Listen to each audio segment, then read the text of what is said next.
Amém. Pai querido, Pai amado, em nome de Jesus, nós pedimos, Pai, a Ti que o Senhor nos abençoe, Pai. Amém, Jesus. Nos dando A porção da tua entendimento palavra, através do Teu Santo Espírito, Pai, para que a gente possa Em aprender nome de Jesus, mais da Tua palavra, Pai. te louvamos, Que Senhor. nós podemos, Pai, ser melhores a cada dia, Pai. Bendito Buscando a Senhor. perfeição do Teu Filho amado, Pai, do varão perfeito, Pai. Nós te agradecemos, Pai, por esses momentos aqui, Pai. Maravilhosos, Pai, que é falar da Tua palavra, Pai. Amém. Em nome de Jesus, nós te agradecemos. Amém. Amém, amém e amém. Então, igreja, hoje a gente entra no capítulo 7, e aí a gente vai ver o desejo, né, de Davi de construir o templo para o Senhor, né? O que nasceu no coração dele, porque assim, ninguém falou, não foi o povo que falou, né? Nasceu no coração dele. Em 2 Samuel 7, 1 e 2, a gente pode começar a ler aqui, ó. E aconteceu que, quando o rei Davi já morava em seu palácio, pois o Senhor lhe tinha dado descanso de todos os seus inimigos ao redor, o rei disse ao profeta Natã: Veja, estou morando num palácio feito de cedro, mas a arca de Deus se encontra numa tenda. Então, você vê, ele estava em descanso, né? O Senhor tinha dado, né, descanso dos inimigos, e o que veio no coração dele, né? Eu estou morando aqui num palácio de cedro e a arca de Deus, né, que seria a presença de Deus, numa tenda. Difícil ouvir hoje, né, cristão, assim, né? Pensar assim que a prioridade é uma vida, né, confortável, e a obra de Deus fica com o que sobrar, né? Ou a gente acha que é muito bonzinho, não, eu dei o meu dízimo, né? Ou nem isso, né? A maioria faz até conta para ver se é o dízimo líquido ou bruto, né? Se relaciona com Deus através da calculadora, né? E a gente sabe que hoje não tem mais necessidade de templo, né, para a presença. Nós é que somos esse templo. Mas como está o nosso coração em relação à igreja de Cristo e ao reino de Deus? Isso para nós seria essa a meditação, né? Já que não temos o templo físico, como está o nosso coração em relação à igreja de Cristo e o reino de Deus? O quanto isso ocupa o nosso coração? Eu acho que o cristão deve fazer isso, né? A gente continua pensando só no nosso palácio de cedro, porque Davi estava lá, mas não pensava nisso, né? Então, quando é para o trabalho, a gente, ok, vou vir à noite, é hard work, né? E tal, e blá, hora extra, 16 horas, pô, tô moído. E a igreja de Cristo? E o reino de Deus, né? O quanto é que tem? Eu acho que esse seria a meditação para hoje, né? Nessa passagem aqui. A gente está pensando só em nós, em nossa casa, ou pensamos assim na casa de Deus como igreja de Cristo, né? Porque Davi era um homem de acordo com o coração de Deus, a gente leu várias vezes, né? E a gente sabe que Deus nem permitiu que Davi construísse o templo, né? Isso está lá em 1 Crônicas 22, 8. Vamos ler só para a gente textualizar? Porém, a palavra do Senhor veio a mim, dizendo: Você derramou muito sangue e fez grandes guerras. Você não edificará um templo ao meu nome, porque derramou muito sangue na terra na minha presença. Então, assim, a gente vê que Davi era um homem de guerra, né? Mas mesmo assim, ele levantou todo o recurso para a construção do templo, né? E então ele levantou todo o recurso e entregou para que outro construísse. Tipo assim, eu não preciso nem sair na foto, não tem problema, né? Isso era um homem conforme o coração de Deus, né? Não queria a assinatura no cartão. Então, a guerra, às vezes, é inevitável, né? Davi fez a sua parte, né? Defendeu o povo, conquistou terras para o povo, né? Ele fez todo esse trabalho duro, né? O trabalho sujo, vamos dizer assim, né? E deixou a construção do templo para os homens de paz, né? E ele foi justo. Em 2 Samuel 8,15, olha o que diz sobre Davi. Davi reinou sobre todo Israel, julgava e fazia justiça a todo o seu povo. Algumas versões diz que Davi reinou com justiça, né? Então ele foi justo para o povo, né? Ele reinou sobre todo Israel e reinou com justiça, diz o texto, né? E aí no capítulo 9, a gente também vai ver a generosidade de Davi, né? É aquela passagem de Mefibosete, né? Está em 2 Samuel 9:1. Um dia Davi perguntou: será que resta ainda alguém da família de Saul para que eu use de bondade para com ele por causa de Jonatas? Vamos para o 8 e 9. Então Mefibosete se inclinou e disse: quem é este seu servo para que o meu senhor tenha olhado para um cão morto como eu? Então Davi chamou Ziba, servo de Saul, e lhe disse: tudo que pertencia a Saul e toda a casa dele eu dei ao neto do seu senhor. Você, os seus filhos e os seus servos cultivarão a terra para ele e recolherão os frutos, para que a casa do seu senhor tenha o que comer. Porém, Mefibosete, neto do seu senhor, sentará sempre à minha mesa para comer. Vamos no 13. Mefibosete morava em Jerusalém, porque fazia as refeições sempre à mesa do rei. Então, isso aqui é uma figura da graça, né, que nos acolhe. Você vê que no capítulo, no verso 8 do capítulo 9, né,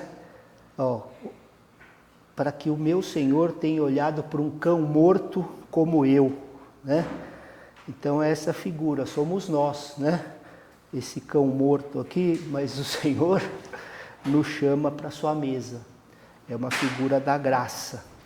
E Davi tinha esse coração gracioso, né?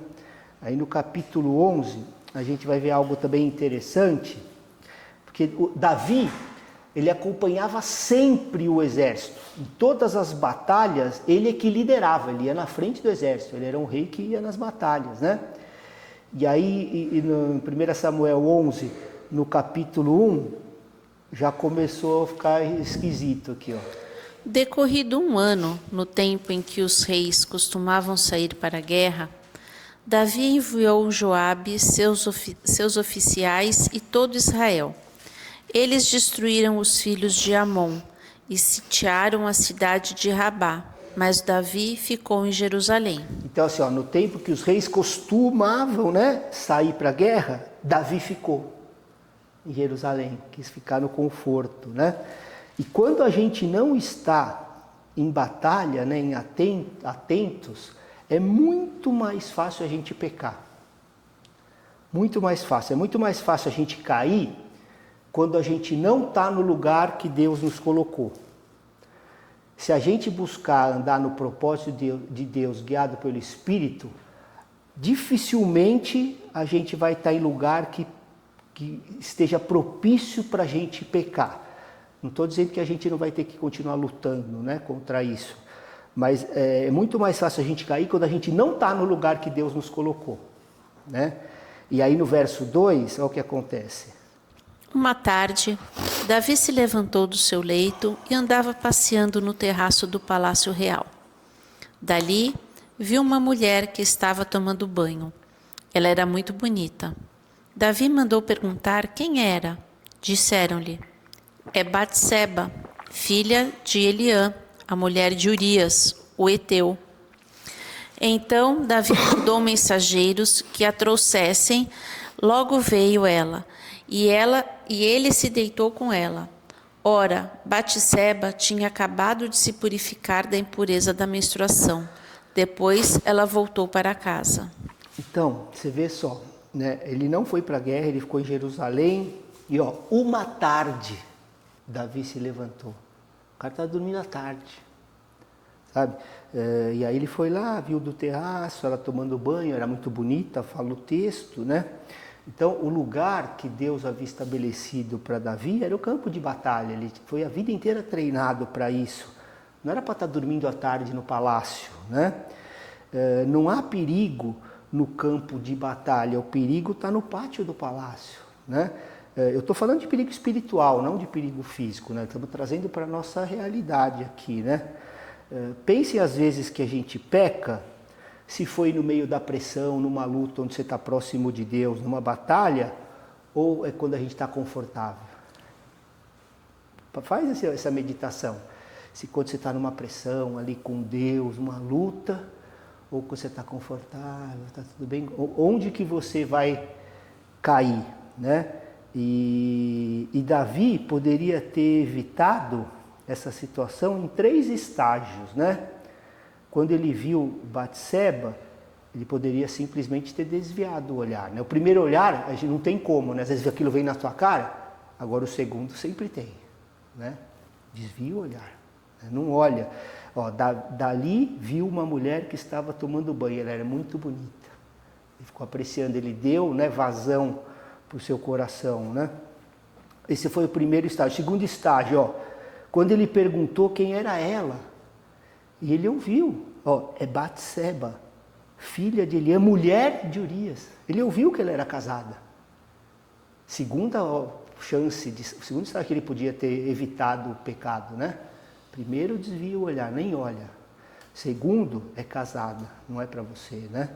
E o terceiro estágio, quando ele usou o poder dele, a posição dele para ter a mulher. Ó, Davi mandou mensageiros que a trouxesse. E ela veio e se deitou, ele era o rei. Então ele usou o poder e a posição para ele. Então ele teve 3 chances de evitar a caída, né? E o negócio só piora, né? Ó, segundo Samuel 11:6. Então, Davi enviou mensageiros a Joabe, dizendo: mande-me Urias, o heteu. E Joabe mandou Urias a Davi. Continua? Continua, vamos até o 11. Quando Urias chegou, Davi perguntou como estava Joabe, como se achava o povo e como ia a guerra. Depois Davi disse a Urias: vá para casa e descanse. Urias saiu do palácio real e logo saiu atrás pelo presente do rei. Porém, Urias dormiu junto ao portão do palácio, com todos os servos do seu senhor, e não foi para casa. Relataram isso a Davi, dizendo: Urias não foi para casa. Então Davi disse a Urias: você não vem de uma viagem? Por que não foi para casa? Urias respondeu: a arca, Israel e Judá ficam em tendas. Joabe, meu senhor, e os seus servos do meu senhor estão acampados ao ar livre. Como poderia eu ir para casa, comer e beber e me deitar com a minha mulher? Juro pela vida do rei que não faria tal coisa. Ó, aqui a gente vê um soldado, né, agindo com mais nobreza que o próprio rei, né? Ele, vou deixar os meus amigos, né, meus companheiros ali para me alimentar, deitar com a minha mulher, tal, né? Mais nobre que o rei, né? Se o rei agisse com a nobreza aqui, ele teria confessado o pecado de Urias e pedido perdão. Esse seria um coração, né? Mas ele fez pior, ó, no 14 e no 15. Pela manhã, Davi escreveu uma carta a Joabe e a mandou por Urias. Na carta escreveu o seguinte: ponham Urias na linha de frente, onde o combate for mais intenso. Depois, deixe-no sozinho para que seja ferido e morra. Isso está vindo de um homem conforme o coração de Deus, né? A gente tem que ser grato pelas escrituras, que elas revelam a nossa natureza, que não é melhor que isso, né? E Deus não aprovou a atitude de Davi. Vê o verso 27. Passado o luto, Davi mandou buscá-la e a trouxe para o palácio. Ela se tornou sua mulher e lhe deu um filho. Porém, isso que Davi tinha feito pareceu mal aos olhos do Senhor. Né? Então o Senhor não gostou. E graças a Deus, né, igreja, pelos profetas do Senhor, né? Hoje em dia eles estão cada vez mais raros, né? Hoje tem profeta sob demanda, sob encomenda, né? O meu carro, a minha casa, é você, sua namorada, o ministério vai bombar, tá? mas homens que trazem o conselho de Deus, a palavra de Deus e a correção, cada vez mais raro. Por isso que a gente vê tanto líder vivendo em pecado, em luxúria, porque faltam esses homens para ir lá e falar, né? Não há mais, né? Por isso que acontece tanto essa Babilônia no meio da igreja, né? E é ganância, e continuam, né, fazendo coisas assim, abomináveis ao Senhor, e continuam na liderança, sabe, bombando ali, porque não tem mais esses homens, né? A gente vai ver o que Natan fez aqui, enviado pelo Senhor em 2 Samuel 12:1. Vamos ler até o 5. O Senhor enviou Natan a Davi. Natan foi falar com Davi e lhe disse: Havia numa cidade 2 homens, um rico e outro pobre. O rico tinha ovelhas e gado em grande número, mas o pobre não tinha coisa nenhuma, a não ser uma cordeirinha que havia comprado. Ele a criou e ela cresceu em sua casa junto com seus filhos, comia de sua comida e bebia do seu copo. Dormia nos seus braços e ele a tinha como filha. Certo dia chegou um viajante à casa do homem rico e este não quis pegar uma de suas ovelhas ou um dos seus bois para dar de comer ao visitante que havia chegado. Em vez disso, pegou a cordeirinha do homem pobre e a preparou para o homem que havia chegado. Então, o furor de Davi se acendeu contra aquele homem e ele disse a Natan: Dá uma pausa aqui.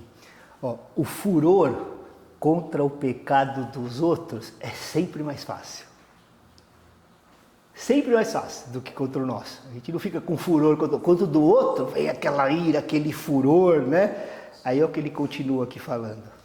Tão certo como vive o Senhor, o homem que fez isso deve ser morto, e pela cordeirinha restituirá 4 vezes, porque fez uma coisa dessas e porque não se compadeceu. Então aqui, né, por causa da cordeirinha, o furor dele, né, você viu o que ele tinha feito, né, com o marido da Betsaba, e agora aqui, ó, o homem que fez isso deve ser morto, porque pegou a cordeirinha, né, e pela cordeirinha restituirá 4 vezes.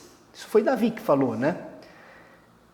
E olha que interessante, Deus não disse que o homem deveria ser morto, não foi Deus que disse, e nem para restituir 4 vezes.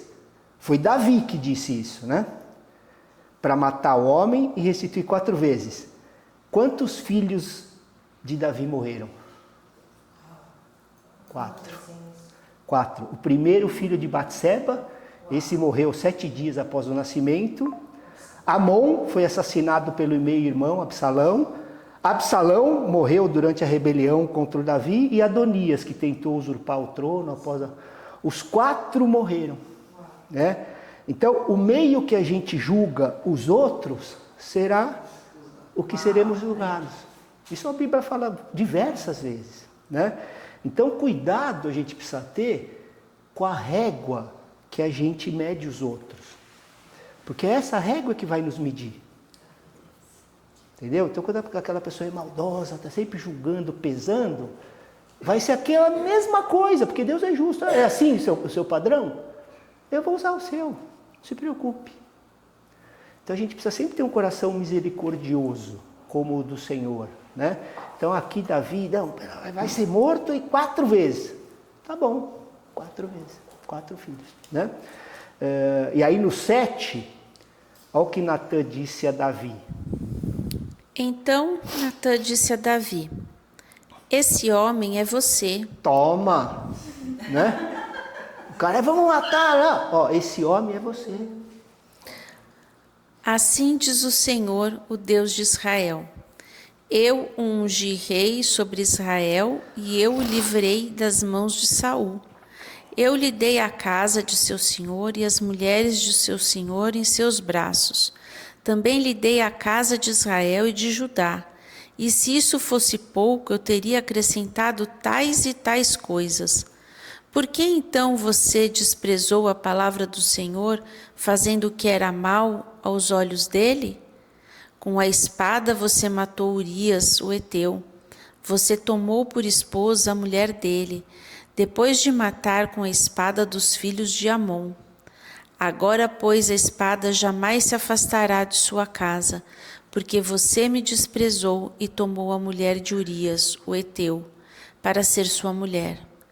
Assim diz o Senhor: eis que farei com que de sua própria casa venha o mal sobre você. Tomarei as suas mulheres à sua própria vista e as darei a outro homem, que se deitará com elas em plena luz do dia, porque você o fez em segredo, mas eu farei isso diante de todo Israel e em plena luz do dia. Então aqui, né, o Senhor está falando, né, que desprezou a palavra, e aí vem as consequências, né, ó. A espada jamais se afastará da tua casa, ou melhor, a vida de Davi inteira foi isso, né? Guerra em cima de guerra, espada em cima de guerra, fugindo. A espada nunca se afastou da casa dele, né? E ainda disse assim, ó, tomarei as suas mulheres, a sua própria vista e darei a outro homem, né, que se deitará com elas diante de todos, em plena luz do dia. 2 Samuel 22, olha o que fala. 2 Samuel 22. Armaram, pois, para Absalão uma tenda no eirado, e ali, à vista de todo Israel, ele coabitou com as concubinas de seu pai. Então o próprio filho coabitou com todas as esposas de Davi nas tendas na frente do povo inteiro à luz do dia. O que o Senhor tinha falado que aconteceria, né, se cumpriu, né? E aí no 13, né, continuando aqui no Samuel 7,13, olha o que Davi disse a Natã. Então Davi disse a Natã: pequei contra o Senhor. De novo, um homem conforme o coração de Deus. A primeira coisa que ele reconhecia é assim, antes de qualquer coisa, eu pequei contra o meu Deus. E Natã respondeu: também o Senhor perdoou o seu pecado, você não morrerá. Mas porque com isso você deu motivo a que os inimigos do Senhor blasfemassem, também o filho que lhe nasceu morrerá. Ele perdoa, Deus sempre perdoa, né? Mas a consequência do pecado continua afligindo, né? A gente continua lidando com as consequências, né?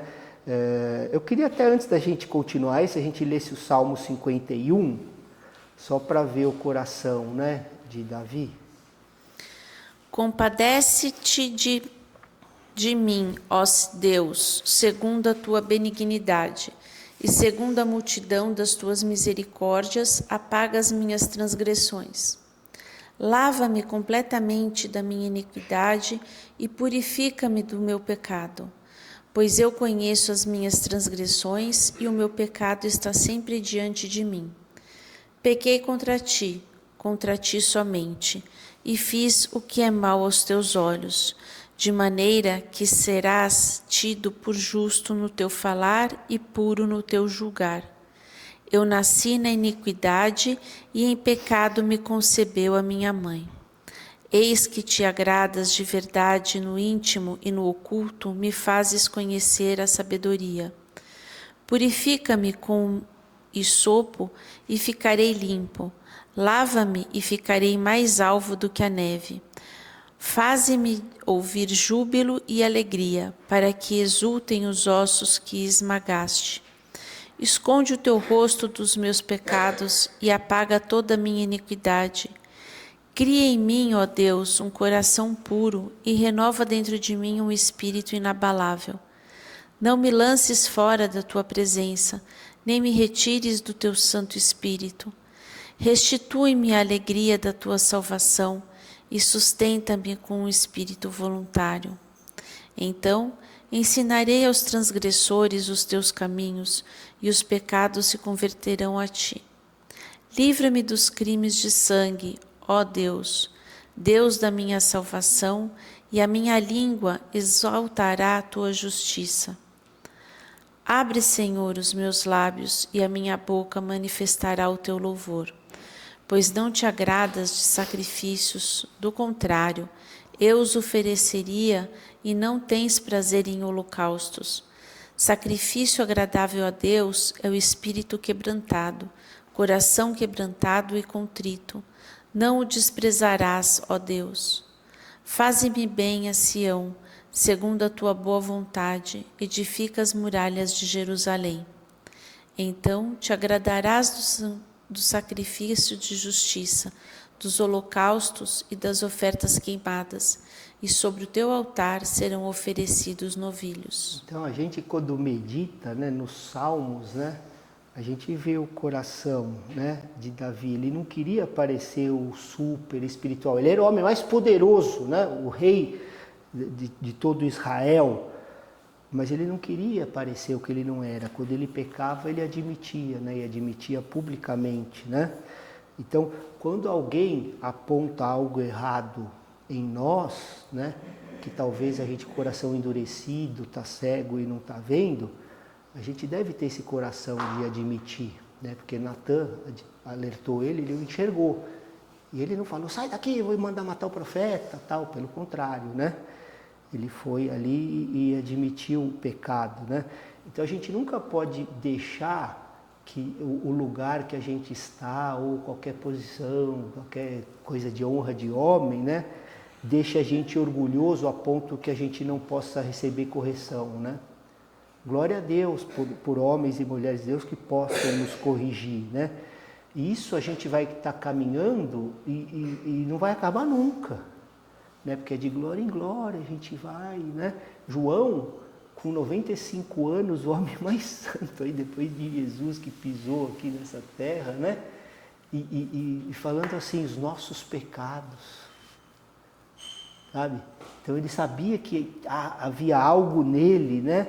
Então a gente precisa continuar com o coração ensinável, porque só isso é que vai nos deixar mais semelhantes a Jesus. Não é um processo natural. A gente precisa ser lapidado, né? A gente precisa ser admoestado, né? Corrigido no meio da igreja. Esse é o papel da igreja.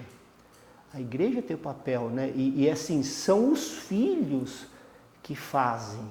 Não é papel de um líder. Não, pastor, se eu estou com meu irmão na igreja, eu estou vendo que ele está fazendo algo, eu sei se o pastor está vendo. Por que eu não chamo biblicamente o meu irmão para correção e segue o protocolo? Pô, ele não me ouviu, chamo mais um irmão piedoso. Ó, está acontecendo isso, vamos lá conversar.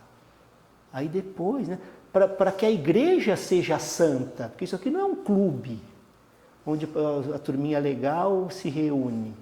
Não, são filhos, né, semelhantes ao Senhor, que estão em transformação sempre. É papel da igreja fazer isso, né? Então a gente precisa ter isso como papel da igreja, né? Porque vê como é necessário que a igreja saudável discipline. Porque se ela não está fazendo, ela não está cumprindo o seu papel. Se a gente está num lugar onde cada um deixa a vida me levar e a gente se reúne no domingo para cantar e ouvir uma palavra, a gente ainda não sabe o que é igreja. Porque isso não vai me transformar. Não é uma palavra na semana que vai transformar a minha vida. É uma vida com o Senhor, onde os irmãos, um ajudam os outros. Então é papel nosso, sabe? Eu gostaria mesmo, não é de boca para fora não, que quando eu estou fazendo algo que não agrade o Senhor, que talvez eu não perceba, ou talvez eu esteja orgulhoso, que algum irmão piedoso viesse falar comigo, de verdade. Porque é o jeito de eu me tornar mais semelhante ou de mostrar o meu coração orgulhoso e de me arrepender. Né? Então, lá em João fala isso, que é a palavra que nos limpa, né? Exato, é ela, só ela. Então, a gente se reúne justamente para ouvir a palavra de Deus e nos tornarmos melhor como Deus quer que a gente... Jesus falava tanto, né? Que Ele era um com o Pai. E esse é o nosso propósito, né? Nosso coração segundo o coração de Deus. E aí a gente não tem que ser esse canal para o meu irmão? Se eu já entendi isso e meu irmão naquela área não entendeu, e eu estou vendo, eu não tenho essa obrigação? Estou pecando em não fazer. fazer. E não fazer, é o pecado de omissão.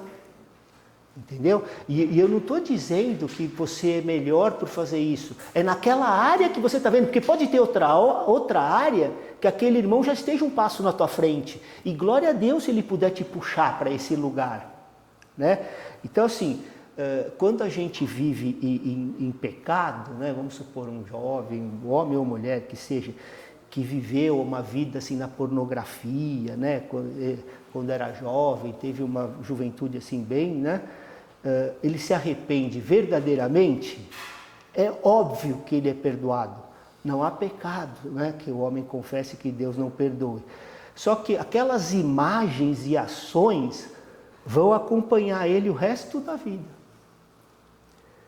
Sonhos, aqueles pensamentos, Deus perdoa 100%, mas Ele permite que essas imagens, para que a pessoa se lembre e não faça novamente, sabe? Ele permite. Então, de toda maneira, se a gente permanecer fiel ao chamado dele, né, para não termos mais esses pensamentos, esses sonhos, a gente clamar ao Senhor, eles vão diminuindo gradualmente, mas o Senhor deixa isso que é para a gente lembrar de não faça isso, meu filho, novamente, né? Porque Deus é sempre bom e é bom o tempo todo. Né? Aí no capítulo 13, a gente vai ler sobre o estupro, né, da meia-irmã de Amon, de Tamar, né, que foi morto, né? E aí no 15 tem algo interessante sobre Absalão. 2 Samuel 15, do 2 até o 6. Ele se levantava cedo e ficava à beira do caminho que levava ao portão da cidade. Quando passava um homem que tinha alguma demanda que devia ser submetida ao rei para julgamento, Absalão o chamava a si e lhe dizia: "De que cidade você é?" Quando ele respondia: "Este seu servo é de tal tribo de Israel." Absalão lhe dizia: "Olhe, a sua casa é boa e justa, mas você não tem quem o ouça da parte do rei."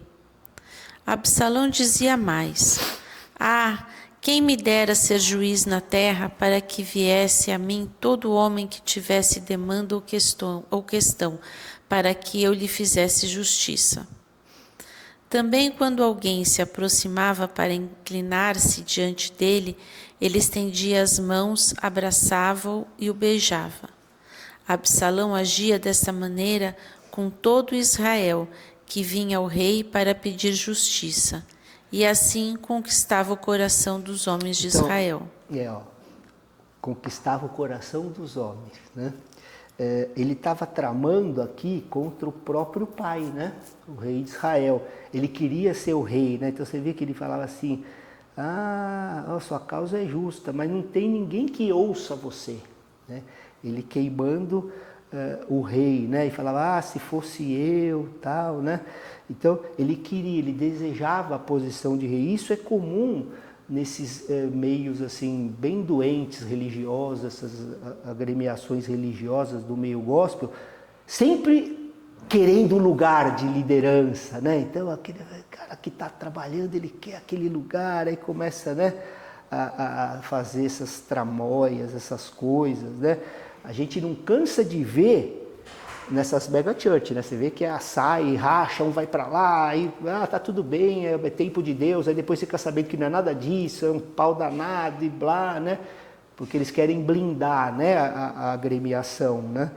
Toda hora a gente vê, mas aí é que a gente sabe o fim trágico dele, né, de Absalão, né? Então, Davi teve que fugir do trono para não ser morto, né? A gente vê o tempo todo Davi fugindo. Só que Deus sempre extrai algo bom para o nosso propósito, né? Sempre coloca. E aí a gente vai, se a gente lê Salmos 39, Salmos 41, 55, 61, 63, são assim maravilhosos. A gente lê o 51, você vê e fala, cara, como que um cara, né, nem tendo a noção de Jesus, falava coisas assim tão profundas, né, de um coração. E esses salmos todos se não tivesse perseguição de Davi, né, se ele não fosse perseguido, eles não iam estar na nossa Bíblia. Vieram disso. A perseguição colocou no coração dele isso. Então a gente vê ele clamando ao Senhor, o temor, né? E são salmos maravilhosos. Depois vocês leem em casa, aí o 39, o 41, o 55, assim, é de ler chorando, e no meio de perseguição, né? Olha lá, o Salmo 55, 22, vamos ler um verso. Lance os seus cuidados sobre o Senhor e Ele o sustentará. Jamais permitirá que o justo seja abalado. Isso aqui, no meio de perseguição, né? Não é que ele estava no gabinete real, lá no trono, né? Ó, lança sobre o Senhor, Ele o sustentará e não vai permitir que o justo seja abalado, né? Então são lições que a gente aprende nas provas, né? Aí depois a gente viu que Absalão morreu e Davi voltou ao trono, né? E Deus sabe o tamanho e o tempo das nossas provas, né? Não vai dar nada, 1 grama a mais do que a gente aguenta, né? E Ele nunca vai deixar que as provações sejam maiores do que a gente vai lidar com elas, nunca. Tá? Isso a Bíblia nos afirma, então nós temos essa promessa. E aí depois a gente lê em 2 Samuel 16, 20, o conselheiro do rei, Aitofel, né? 2 Samuel 16, 20 até o 23. Então Absalão perguntou a Aitofel: O que vocês aconselham que devemos fazer? Aitofel respondeu a Absalão: Tenha relações com as concubinas de seu pai, que ele deixou para cuidar do palácio. Todo Israel ficará sabendo que você se fez odioso para com o seu pai, e todos os que estão com você ficarão animados. Então armaram uma tenda para Absalão no terraço, e ali, à vista de todo Israel, ele teve relações com as concubinas de seu pai. O conselho que Aitofel dava naqueles dias era como resposta de Deus a uma consulta. Tanto Davi como Absalão seguiam os conselhos de Aitofel. E vocês sabem quem era Aitofel? O avô de Batseba. Né? Ele traiu Davi, né? Mas nada acontece fora da soberania de Deus, né? Nessas horas que a gente vê um homem conforme o coração de Deus, né? Independente de quem Deus coloca no caminho, né? E aí em 2 Samuel 18, o verso 32, olha o que Davi disse, né? Então o rei, Davi, perguntou ao etíope: Vai bem o jovem Absalão? O etíope respondeu: Que aquilo que aconteceu com aquele jovem aconteça com os inimigos do rei, meu senhor, e todos os que se levantam contra ele.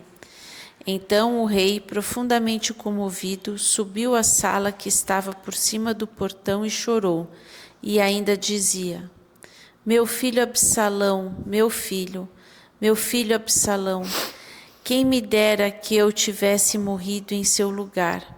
Absalão, meu filho, meu filho. Então, toda aquela perseguição, né, querendo matar ele o tempo inteiro, né? E aqui você vê o coração dele. Ele era, Davi, um homem da nova aliança vivendo na antiga, né? Em vez dele falar, poxa, estou livre, né? Agora estou tranquilo, ele fala assim, meu filho Absalão, meu filho, quem me dera que eu tivesse morrido em seu lugar. Né? Aquilo que a gente fala de orar pelos nossos inimigos, né? Ele colocando aqui no lugar, né? Não, eu preferia que fosse eu, não meu filho. E o filho querendo matar ele, querendo o trono, né? E no final, a gente lê que Davi foi fazer o censo, né? Do povo contra a vontade do Senhor, né? O Senhor não queria. Ele se arrependeu, Davi, né? Mas 70.000 homens foram mortos. Vamos ler em 2 Samuel 24, 10 até o 15. Depois de haver recenseado o povo, Davi ficou com dor no coração. Ele disse ao Senhor: Cometi um grande pecado ao fazer o que fiz. Mas agora, ó Senhor, peço-te que perdoes a iniquidade do teu servo, porque fiz uma grande loucura. Quando Davi se levantou pela manhã, a palavra do Senhor veio ao profeta Gade, vidente de Davi, dizendo: Vá e diga a Davi, assim diz o Senhor, eu lhe ofereço 3 opções, escolha uma delas para que eu execute contra você. Gade foi falar com Davi e lhe comunicou isso, dizendo: Você quer 7 anos de fome na tua terra, 3 meses fugindo dos seus inimigos que vão persegui-lo, ou 3 dias de peste na tua terra? Decida agora e diga que resposta devo dar ao que me enviou. Então Davi disse a Gade: Estou muito angustiado, porém é preferível que caiamos nas mãos do Senhor, porque muitas são as suas misericórdias, não quero cair nas mãos dos homens. Então o Senhor enviou a peste a Israel, desde a manhã até o tempo que havia determinado. E desde Dan até Berseba morreram 70.000 homens do povo. 70.000, né? E você vê o coração de Deus, do coração de um homem, né, que confia plenamente do Senhor, né? Eu prefiro cair nas mãos do Senhor, né? Prefiro a ira do Senhor, que ela é justa, do que cair na mão dos homens, né? Porque o Senhor sempre é misericordioso. Então ele escolhe o que tivesse no Senhor, né? E aí no final Davi vai edificar um altar ao Senhor, né? Essa história também, essa passagem é muito linda. É a partir do verso 18, lá da eira, né? De Araúna. Naquele mesmo dia, Gabe foi falar com Davi e lhe disse: Vá e edifique um altar ao Senhor na eira de Araúna, o Jebuseu. Davi foi, segundo a palavra de Gade, como o Senhor lhe havia ordenado. Araúna viu do alto que o rei e os seus homens vinham ao seu encontro. Saiu e se inclinou diante do rei com o rosto em terra e perguntou: Por que o rei, meu senhor, vem até este seu servo? Davi respondeu: Para comprar de você esta eira, a fim de edificar nela um altar ao Senhor, para que cesse a praga no meio do povo. Então Araúna diz a Davi: Que o rei, meu senhor, tome e ofereça o que bem quiser. Aqui estão os bois para o holocausto, o debulhador de cereais e a canga dos bois para as lenhas. Tudo isso, ó rei, Araúna oferece ao rei e acrescentou: Que o Senhor seu Deus aceite a sua oferta. Porém, o rei disse a Araúna: Não, eu vou comprar de você pelo que vale, porque não oferecerei ao Senhor meu Deus holocausto que não me custe nada. Assim, Davi comprou a eira e os bois por 50 moedas de prata. Davi edificou ali um altar ao Senhor e apresentou holocausto e ofertas pacíficas. Assim, o Senhor se tornou favorável para com a terra e a praga cessou no meio de Israel. Então, assim, né? Não é nem que, vou fazer um negócio bom aqui, né? Eu vou comprar pelo que vale. Né? Eu não vou oferecer nada ao Senhor que não me custe. Então a gente vê nos detalhes o porquê que era um homem conforme o coração de Deus, né? Porque ele era um rei, o cara já tinha dado tudo para ele só era só, tudo bem, está me honrando, né? E não. Quem sou eu para oferecer algo que não me custe nada ao meu Senhor, né? Então eu vou pagar o preço justo disso, né? E foi nesse mesmo princípio nesse mesmo lugar, inclusive, sobre esse mesmo princípio que o templo foi construído. Foi aqui. O templo foi construído nesse lugar. E sobre esse mesmo princípio. Não vou dar nada a Deus que não me custe. Né? E segundo a Crônica 3:1, Salomão começou a edificar a casa do Senhor em Jerusalém, no Monte Moriá, onde o Senhor havia aparecido a Davi, seu pai, lugar que Davi tinha designado na eira de Ornã, o Jebuseu. Tá vendo? Então foi nesse mesmo lugar, né, que foi construído o templo, né? E desse fundamento, Davi, não oferecerei ao Senhor meu Deus holocaustos que não me custem nada. E assim foi edificado o templo do Senhor, né? E aí a meditação, para a gente finalizar, o que tem nos custado, né, servir o Senhor? Que preço estamos pagando em servir o Senhor? O que tem nos custado viver para Deus? Porque hoje está fácil ser evangélico. Está esquisito. Está esquisito, Ju. Entendeu? Hoje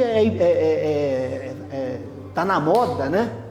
Eu falar que eu sou evangélico, que eu sou daquela igreja tal, do Vibe e tal.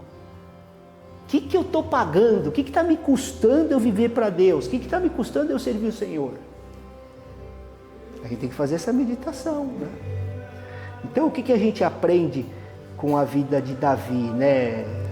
Essas coisas, tanto as advertências como as coisas boas, né?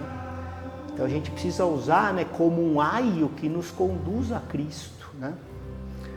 Então tudo tem serventia para isso, né?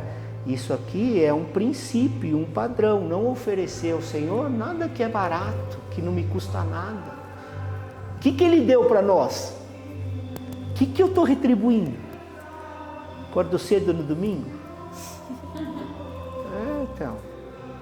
Então a gente precisa, né, voltar para essas coisas, né, para verdadeiramente poder ser chamado de um homem, uma mulher, conforme o coração de Deus, né? Permitindo o Senhor, semana que vem a gente entra em 1 Reis. Amém? Amém. Obrigado, igreja.